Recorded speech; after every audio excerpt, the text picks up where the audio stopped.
Buenas chicos, soy Adriana, soy la profe de onco y de, cuidados paliativos que tenemos también en este tema y llevo todo el año avisando, vuelven preguntas del dolor, aumentan preguntas del dolor, me espero preguntas del dolor, me esperaba preguntas de escalas del dolor y no han caído, me da un poco de coraje, ya lo comentaba en geriatría, pero bueno, el aire es así, no es un examen justo y en este caso, pues nos han puesto preguntas que podían llamarnos la atención, pero que creo todas más o menos se habían visto en clase, ¿verdad? Vamos a empezar manteniendo el número de preguntas. El año pasado solamente cayó una, pero yo dije, no os dejéis guiar por eso. Oncología, están cayendo preguntas en OPE. En los últimos exámenes la media ha sido de unas 5 preguntas. Vamos a mantenerla, vamos a darle ese orden de importancia. Nos centramos en preguntas de la parte de paliativos, pero recordar que os dije, algo va a caer de tratamiento oncológico, me espero algo así porque están preguntando. Creo que esa parte no la podemos perder de vista y es cierto que no nos han puesto ninguna pregunta 100% de tratamientos oncológicos, pero bueno, tenía que conocer un poco de onco. Vamos a ir repasando. La primera pregunta la teníamos en la pregunta 98 y nos decía, la forma en la que el niño expresa su dolor va a depender de su estadio de desarrollo. ¿Cuál de los siguientes indicadores de dolor no corresponden al estadio de desarrollo lactante? Verbaliza el dolor y señala la zona dolorosa, sufrimiento físico generalizado, lloro e inquietud o agitación de mano y de piernas y brazos.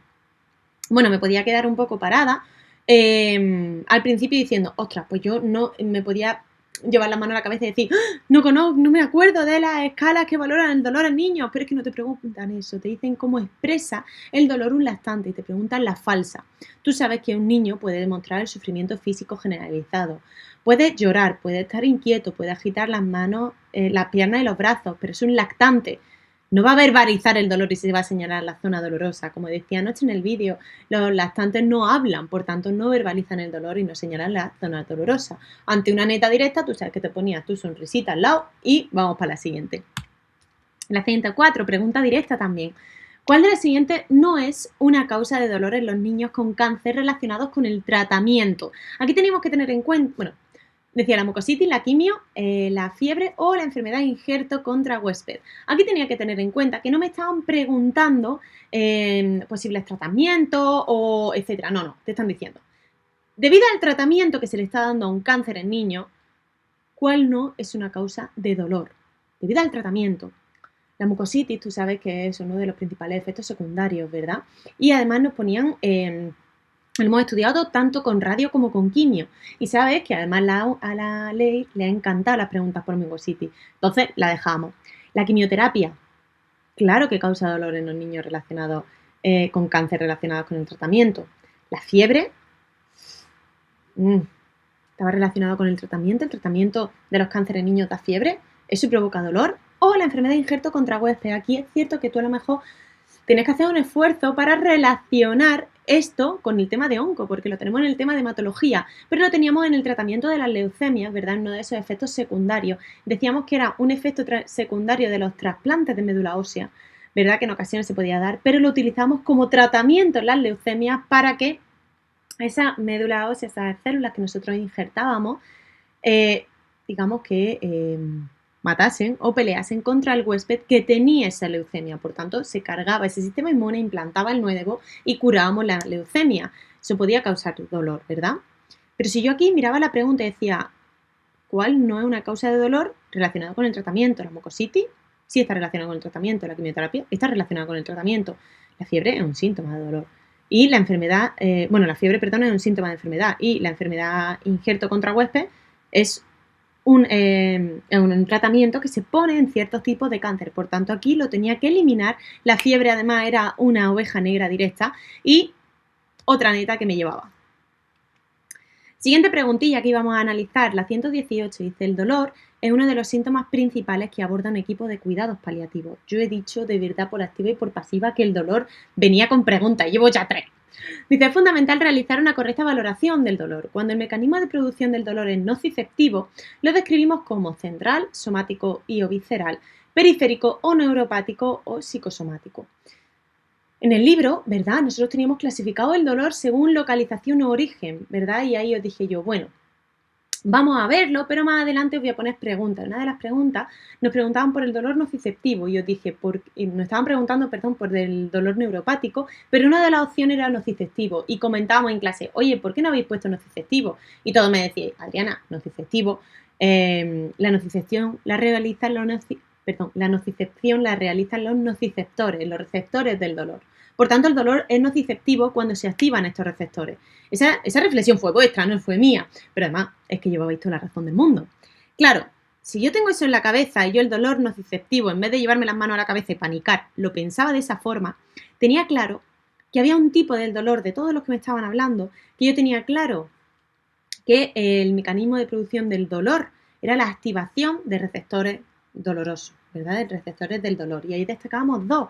Yo enseñaba y digo, si a mí se me activa un receptor porque me estoy clavando algo en un punto, será un dolor somático, ¿verdad? Y el dolor visceral, yo describía ese dolor que estaba producido en una zona, ¿verdad? Producido porque se activaban los receptores del dolor al entrar en contacto con esa inflamación producida por sustancia algiógena al contraerse o distenderse un órgano, un hueco, ¿verdad? Por tanto, si nosotros hablábamos de mecanismo de producción del dolor nociceptivo, podíamos coger tranquilamente la opción 2. La opción del dolor central o periférico o neuropático, a mí me tenía que explotar la cabeza, porque central está relacionado con el sistema nervioso. El dolor puede venir de una alteración del sistema nervioso. Hablábamos del dolor neuropático, pero nunca lo llamábamos dolor periférico, tenía otra forma de llamarlo, ¿verdad?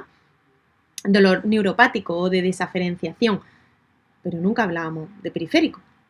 Y luego hablábamos del el dolor psicosomático. A lo mejor yo me estaba volviendo un poco loca porque decía, jope, es que hablábamos del dolor psicogénico, pero entonces, oye, es que cuando hay un factor psicológico implicado, podemos tener una clasificación del dolor que incluya el dolor psicosomático. En este caso, yo creo que esta pregunta te podías dejar llevar por los conceptos que trabajábamos en clase y que teníamos en los temas y no la hubieras tenido mal, ¿vale? Te hubiera llevado otra neta. Y por último, una pregunta que me ha encantado que cayera porque hemos hablado mucho de ella en clase, de la sedación paliativa. He sido muy pesada de sedación paliativa y eutanasia y han caído dos preguntillas, ¿verdad? Una esta y la otra la de el suicidio asistido.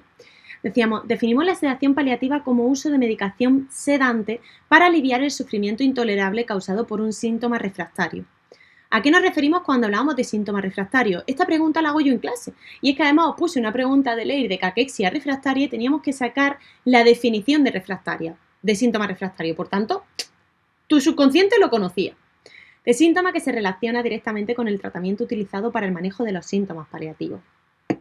Síntoma que no puede ser adecuadamente controlado con medidas terapéuticas que no comprometan el nivel de conciencia.